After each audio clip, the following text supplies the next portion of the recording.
We've all made promises we felt we had to keep.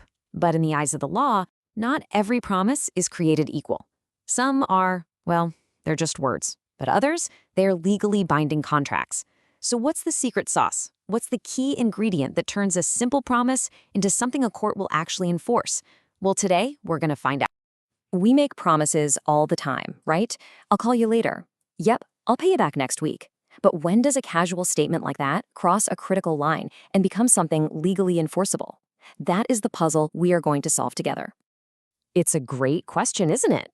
What is that little bit of legal magic dust that does the trick? Is it about writing it down on paper? A firm handshake? Do you have to say some special secret words?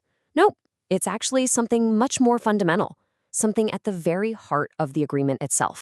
And that right there brings us to the core question from our source material. See, that magic dust has a legal name, consideration. So to really get our answer, we have to figure out what is the best definition of consideration in a contract. Sometimes the best way to find the right answer is to figure out why all the other ones are wrong. So let's put on our detective hats for a minute. We're going to look at a few common ideas about consideration that sound plausible, but are totally off base. By busting these myths, the right answer is going to pop right out. Okay, first up, this is a really common one. When you think contract, you probably think price tag. So it's natural to wonder, is consideration just the amount of money trading hands? Let's take a closer look at that. And boom, right away, we see this is a myth. Sure, money can absolutely be a consideration, but it's just one possibility. Think about it. You could promise to paint my house, and in return, I could promise to mow your lawn for a month. No cash ever changes hands, but we both have consideration. It's about the exchange itself, not just the money. Okay, so if it's not just about money, maybe it's about fairness? Does the law step in and say, hey, what you're giving has to be roughly equal in value to what you're getting? I mean, could I really sell you my brand new car for, say, $1? Would that hold up in court? Now, this is where it gets really, really interesting. The law isn't your parent making sure you got a good deal. For the most part, courts do not care if you paid way too much or way too little. As long as something of legal value was exchanged, even a single dollar for a car, that can be enough to qualify as consideration. The law cares about the agreement, not whether it was a smart bargain. All right, what about time? Maybe consideration is tied to the duration of the deal. Does a 5-year agreement have more legal weight than a one-day deal just because it's longer? And as you can see, that's another myth busted. How long a contract lasts is just one of the details of the agreement. It's a term of the deal, just like the color of the car or the delivery date.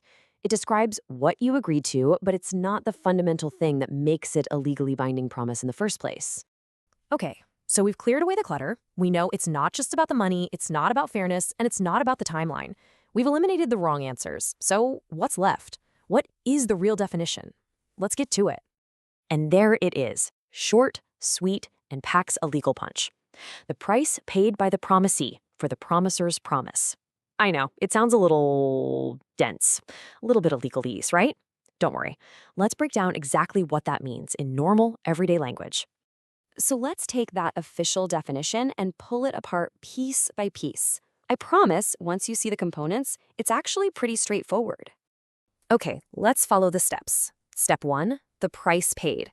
Now remember, we already learned price doesn't just mean money. It's whatever you give up. It could be an action, an object, or even just another promise. Step 2, by the promisee. That's just a fancy word for the person who is receiving the promise. They're the one paying the price. And finally, step 3, for the promisor's promise. The promisor is the person making the promise. So, put it all together, consideration is just what one person gives up to buy the other person's promise. Simple as that.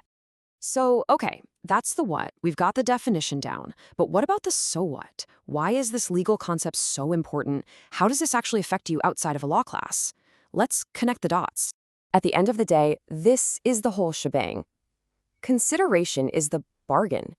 It's the proof in the pudding that your deal wasn't just a one-sided gift, like me saying, hey, I'll give you my car next Tuesday. Instead, it shows there was a real mutual exchange. It's a two-way street. I'll give you my car in exchange for something from you. That back and forth, that's the heart of a contract. So the next time you're making a deal, it doesn't matter if it's a huge business contract or just selling an old bike online, just pause for a second and ask yourself this one simple question. what price is being paid for their promise, and what price are they paying for mine? If you can answer that, you've found the consideration, and you found the core of a real binding agreement.